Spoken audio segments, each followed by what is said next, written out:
তনুশ্রী। তো এখন কিন্তু ফেসবুক নিত্য নতুন আপডেট নিয়ে আসতেই আছে।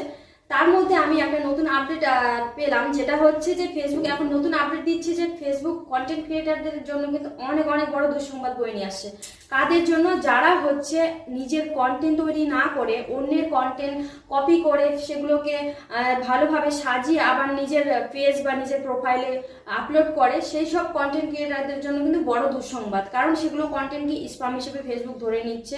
তারা যদি মনিটাইজেশনও পেয়ে থাকে তাহলে কিন্তু মনিটাইজেশন চলে যেতে পারে। তাছাড়াও তার পেজটা বা প্রোফাইল বা আইডি সবকিছু কিন্তু একদম ভ্যানিশ হয়ে যেতে পারে। তো এখন থেকে আপনারা সাবধান হয়ে যান।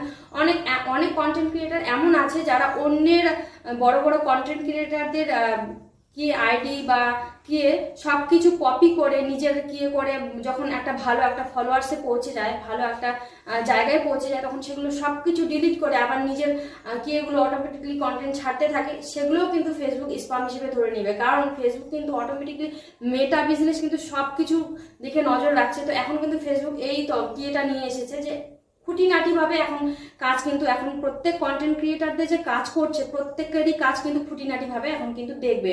এটা তো গেল 1 নাম্বার। 2 নাম্বার কি? 2 নাম্বার হচ্ছে আমরা যে কোনো কন্টেন্ট আমরা যখন ছাড়ি, আমরা অরিজিনাল কন্টেন্ট ক্রিয়েটারদের নিয়ে আমি এখন কথা বলি, যারা আমরা অরিজিনাল কন্টেন্ট তৈরি করে যে ভিডিওটা আমরা ছাড়ি, সেরকম অনেক কাজ করতে করতে আমরা অনেক জায়গায় ভুল করি। আমরা নিজেরাও কিন্তু সেই ভুলগুলো আমরা টের পাই না। কি কি ভুল? যেরকম আমরা একটা কন্টেন্ট তৈরি করলাম, সেই কন্টেন্টের টাইটেলটা আর আমাদের কন্টেন্টের ভিডিওটা কোনো কিন্তু মিল নেই। আমাদের ভিডিওতে দেখাচ্ছে আর কন্টেন্টের টাইটেলটা আছে আরে, তাহলেও কিন্তু সেটা ফেসবুক কিন্তু একদম স্প্যাম হিসেবে ধরে নেবে। এটা অরিজিনাল কন্টেন্ট ক্রিয়েটারদের জন্য বলছি। আর দ্বিতীয় নাম্বারের অরিজিনাল কন্টেন্ট ক্রিয়েটারের মধ্যে কি ভুল হচ্ছে, যেটা হচ্ছে একদম লং ক্যাপশন হবে না, লং টাইটেল হবে না। লং টাইটেল বা লং ক্যাপশন হলেও কিন্তু সেগুলোকে একদম স্প্যাম হিসেবে ফেসবুক ধরে নেবে। তাছাড়াও অনেক আমরা হ্যাশট্যাগস ব্যবহার করি। একটা ভিডিও বা একটা রিলস যখন আমরা আপলোড করছি, অনেক রকমের আমরা হ্যাশট্যাগস ব্যবহার করছি। বেশি কিন্তু হ্যাশট্যাগস ব্যবহার করা যাবে না, 1টা থেকে 2টা মিনিমাম, জোর হলেও 3টা, তার থেকে বেশি কিন্তু হ্যাশট্যাগস আমরা ব্যবহার করতে পারবো না। বেশি হ্যাশট্যাগস যদি আমরা ব্যবহার করতে চাই, সেগুলোও কিন্তু আমাদের স্প্যাম হিসেবে ধরে নেবে। এছাড়াও আর কি কি আছে? এছাড়াও যেটা মেইন গুরুত্বপূর্ণ বিষয় আছে, যে আমরা যখন কাজ করছি, কাজ করতে করতে আমরা কমেন্টের মাধ্যমে যখন আমরা বলছি তুমি আমাকে ফলো করো, আমি তোমাকে ফলো করছি, সাপোর্ট করো, এই যে কথাগুলো আমরা যে কমেন্টের আকারে যে আমরা ফেসবুকে প্রকাশ করছি, যারই আইডিতে হোক বা যার ইয়েতেই হোক, ফেসবুক সব লক্ষ্য করছে। তো এগুলোও কিন্তু আমাদের বলা যাবে না, সেগুলোও স্প্যাম হিসেবে ফেসবুক ধরে নেবে। এর ফলে কিন্তু পেজ আইডি সবকিছুরই ক্ষতি হবে, রিচ একদমই ডাউন হয়ে যাবে, তখন আর রিচ উঠতে পারবে না। তো এই ভুলগুলো থেকে কিন্তু আমাদেরকে অনেক সতর্ক থাকতে হবে বন্ধুরা।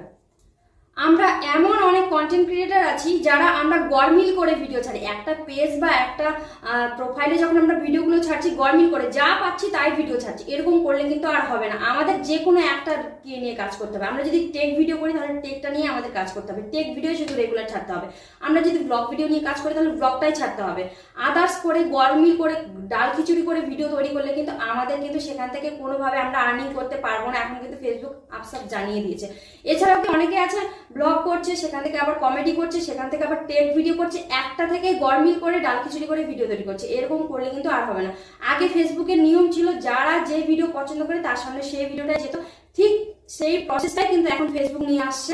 আবার সেই প্রসেসটাই ফেসবুক নিয়ে আসবে, আপনি যেটা পছন্দ করেন সেটাই কিন্তু আপনার সামনে আসবে, এইভাবেই নিয়ে আসবে। কারণ যখন আমরা এখন ইদানিং যেভাবে আমরা অনেকজন ভাইরাল হচ্ছে, কিভাবে ডাল খিচুড়ি ভিডিও করছে, মানে সবকিছু সবার সামনে আসছে। ফেসবুক কিন্তু এটাই করে দিয়েছিল, মেনলি যাই করো না কেন সবকিছু সবার সামনে আসছে, এর ফলে ভিউজ হচ্ছে, এর ফলে ভাইরাল হয়ে যাচ্ছে, এর ফলে কিন্তু গোয়ার খিচুড়ি হয়ে যাচ্ছে। তো ফেসবুক কিন্তু সেটা আর চাইছে না। ফেসবুক কিন্তু আগের কি এটা আবার নিয়মটা চালু করবে যে আপনি যেটা পছন্দ করেন কিন্তু আপনার সামনে সেরকমই ভিডিও আসবে। তো যেটা দর্শকরা পছন্দ করে সেরকম ভিডিও কিন্তু তৈরি করতে হবে। গোয়ার খিচুড়ি মিল মানে ভিডিও যদি আমরা কন্টেন্ট যদি ছাড়ি, আমরা কিন্তু আর এখন কিন্তু আর সেরকম ভাবে কোনো রিচ পাবো না, ফলো পাবো না। কারণ ফেসবুক কিন্তু আপসাপ জানিয়ে দিয়েছে যারা যেরকম ভাবে আমাদের কাজ করতে গেলে নির্দিষ্ট একটা টপিক নিয়ে কাজ করতে হবে। আর এখন কিন্তু তারাই সফলতা পাবে যারা পরিশ্রম করে নিজের কন্টেন্ট তৈরি করে খাটছে বা নিজে একটা ভালো জায়গায় পৌঁছানোর জন্য খাটছে, অন্যের ভিডিও কপি করছে না, অন্যের ভিডিও ডাবল করে সে রিলসে ছাড়ছে না, তারাই কিন্তু এখন সফলতা হবে। ফেসবুক কিন্তু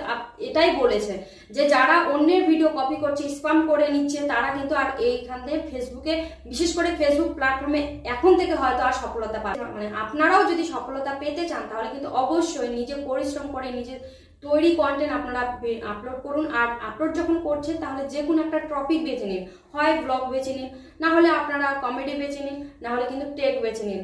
তো যে কোনো একটা টপিক নিয়ে আপনাদের করতে হবে, গরমিল করে ভিডিও করলে কিন্তু আর হবে না। ফেসবুক এইসব কিছু জানিয়ে দিয়েছে। তো বন্ধুরা, আপডেটটা যখন পেয়েছি তখন আপনাদেরকেও আপডেটটা জানিয়ে দিলাম। তো যদি ভালো লাগে এই টিপসটা, এই তথ্যটা যদি ভালো লাগে, তাহলে নতুনদের জানানোর উদ্দেশ্যে বলবো যে প্রত্যেকে ভিডিওটা বেশি বেশি করে শেয়ার করুন, যাতে প্রত্যেকে জানতে পারে। আর যদি ভালো লাগে তাহলে অবশ্যই কিন্তু লাইক কমেন্ট তো হবেই, ফেসবুক থেকে দেখে থাকলে অবশ্যই ফলো হবে, আর ইউটিউব থেকে যদি দেখে থাকছেন তাহলে কিন্তু অবশ্যই সাবস্ক্রাইব করে রাখবেন নতুন নতুন টিপস পাওয়ার জন্য।